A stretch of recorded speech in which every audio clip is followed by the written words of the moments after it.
Bill Clinton was appointed Secretary of State, her Senate seat was filled by Kirsten Gillibrand, who quickly distinguished herself. She was instrumental in passing the 9/11 First Responders Bill and repealing the military's Don't Ask, Don't Tell policy. But you may have been reading more about it recently because her personal life was touched deeply by the recent tragedy in Tucson. And the senator just left the bedside of her dear friend, Congresswoman Gabrielle Giffords. Please welcome the junior senator of New York, Kirsten Gillibrand.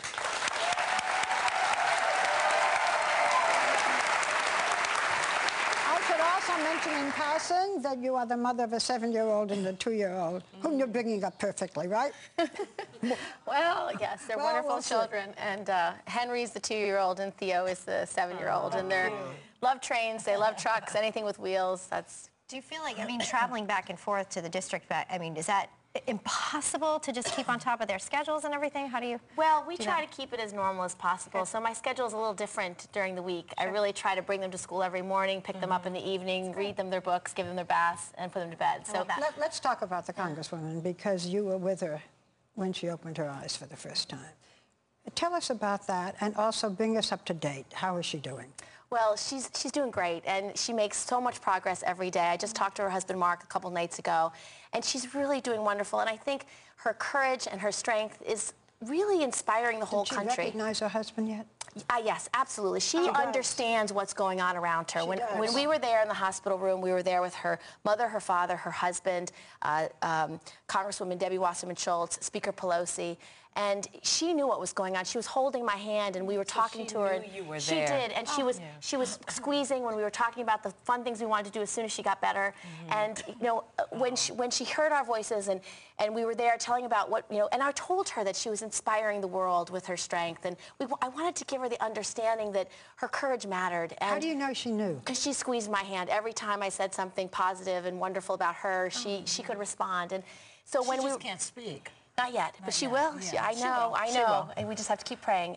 When I was speaking to her, she began to flutter her eyes, and that's what her husband nearly leaped across the bed, and he just looked at her and said, Gabby, open your eyes, and then she opened her eyes, and then he said, can you see me, and he literally was just willing her across the finish line. He was just saying, you know, his love for her is just extraordinary, and that's what makes them such a beautiful couple, because they love each other so much. And he's incredible. I mean, he's an astronaut. He's going to lead the next space shuttle. He's not only brilliant and interesting, but he truly loves Gabby, and that love was so ever present in that room. It's so important to recovery. I mean, we hear so many stories like that. You know, this was a tricky incident because it became incredibly politicized and controversial. Last week, Sarah Palin defended herself against the false accusations linking her somehow to the Tucson killer. She used the term anti-Semitic slur, blood libel. What are your thoughts on her comments? I mean, certainly she had a right to say defend herself, but should she have gone that far? Well, I don't think the comments were helpful, and I think they were inappropriate. Yeah. But that being said, this is a call to action for all of us as leaders, for her, for me, for everyone who represents different constituents in America. We have to be better than we are. And I loved what President Obama said in his speech in Tucson.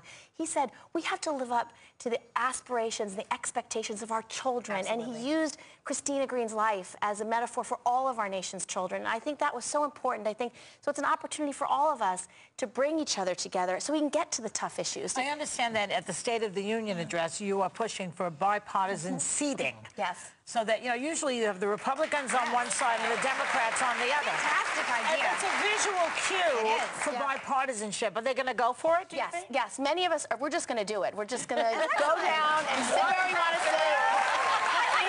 We're just going to do it. When they say, you know, you're in my seat, get out of my seat. There's no seats. First of all, everyone can sit where they want. So it's just tradition. The Democrats are going to sit in the Republicans. So we're just going to go down the aisle, and instead of me going left, I'm going to go right. Instead of them going right, they're going to go left. So a lot of us are going to do it. And it's just an image. It's a symbol of what is possible. And you know, for all the things we've been working on, bipartisanship really does matter. When we were able to finally get the 9/11 health bill done, that was because it was a bipartisan effort. Don't ask, don't tell.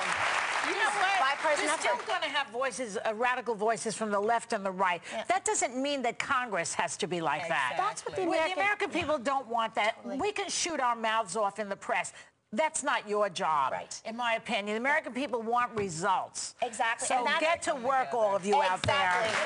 Exactly. Scream and yell. Let Sarah Palin say what she wants. Run for office. I would like to one of these days. Okay. I'm too old. I'll help you.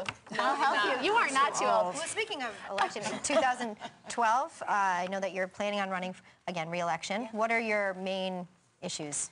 Well, we have to work on the economy. The biggest issue right now, when I travel in New York, every family I talk to, every small business owner, people are struggling, and we have a 10% unemployment rate, and that means that far more people are out of work, because when the real unemployment rate's at 10%, it means, when the stated unemployment's at 10%, real unemployment's higher. Yeah. You're talking about families who can't, do the things they need to do for their children, whether it's education or healthcare. So we have to create those jobs. We've got to get money into small businesses, tax cuts for small businesses. That's the number one issue.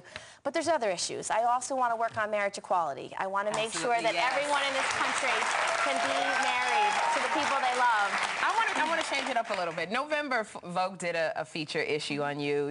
They did a spread. You looked fantastic. So I have to say, did it bother you at all when Senate Majority Leader Harry Reid said you were the hottest member in Congress? No. Did it bother you? He's the hottest member in Congress. He was trying to be sweet. He was trying to be nice and funny, actually. But Harry Reid's an extraordinary man, and he really helped in both the 9/11 bill and Don't Ask, Don't Tell. In the 9/11 bill, he helped bring the senior Republicans to the room to negotiate, to bring us over the finish line, as did Senator Schumer. He was an extraordinary closer in that issue. And on Don't Ask, Don't Tell, it was Harry Reid who very early on wrote a letter to the president and said, we want you to repeal Don't Ask, Don't Tell. And that really set us up for, the president put it in his State of Union address. It allowed for, Chairman Levin agreed immediately to hold a hearing. And so we were able to create the testimony and the record to repeal that very corrosive policy. But looking at you, you are pretty hot. But also, and this is coming from a... So are you, and so are you.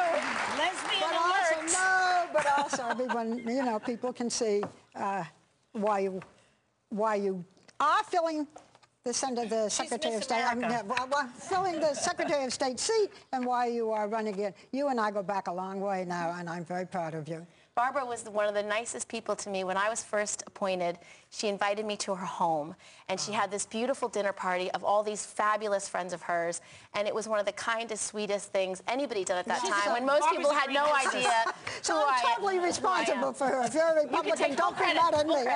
Our thanks to Senator Kirsten Gillibrand. Thank you for being with us today. Our prayers are with your colleague. Yeah, thank you. Please all pray for her.